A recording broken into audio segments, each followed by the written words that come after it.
s'accrocher et tenir bon, coûte que coûte. Bon, va quand même falloir que ça se pose pour pouvoir les découper. Depuis 2016, Louis Lefebvre se bat pour transformer ses toiles de montgolfière en poufs géants. Un concept imaginé en école d'ingénieur, jusqu'à avoir le déclic dans la ferme de ses parents. Ici, on est près de Pierrefonds, en plaine. Et un truc qu'on voit souvent dans le ciel, c'est les montgolfières. Et je me suis demandé qu'est-ce que devenaient ces montgolfières en fin de vie. Aujourd'hui, des montgolfières comme ça, il y en a des dizaines qui sont jetées par an. C'est dès le départ le défi qu'on s'est donné, c'est de faire un pouf entièrement à partir de déchets. Donc à partir d'emballages en polystyrène, de bâches publicitaires et de toiles de montgolfière. Mais il y a quelques mois, son projet perd de l'altitude. À la suite de la faillite d'un de ses distributeurs, sa marque La Tête dans les nuages est placée en redressement judiciaire.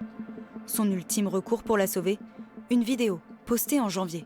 Donc 45 jours, le tribunal liquide ma boîte. Ça fait 8 ans que je me bats pour fabriquer des poufs 100% recyclés en France. On est à 2 doigts de mettre la clé sous la porte. Et j'ai besoin de vous pour la sauver. Son appel devient viral. Des millions de vues et plus de 650 commandes en un mois. De quoi permettre à ses poufs de reprendre forme dans son atelier en région parisienne.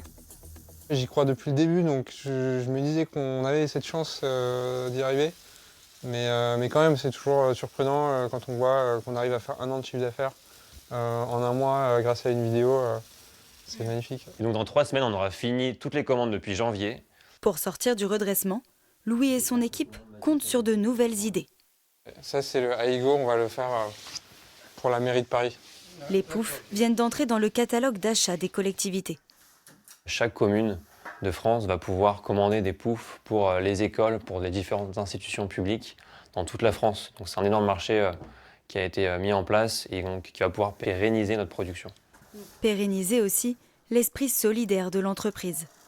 Derrière chaque machine de cet atelier, un employé en réinsertion travaille quelques heures par semaine sur les poufs.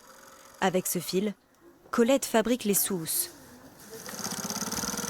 Puis ça va vite à faire, c'est très simple.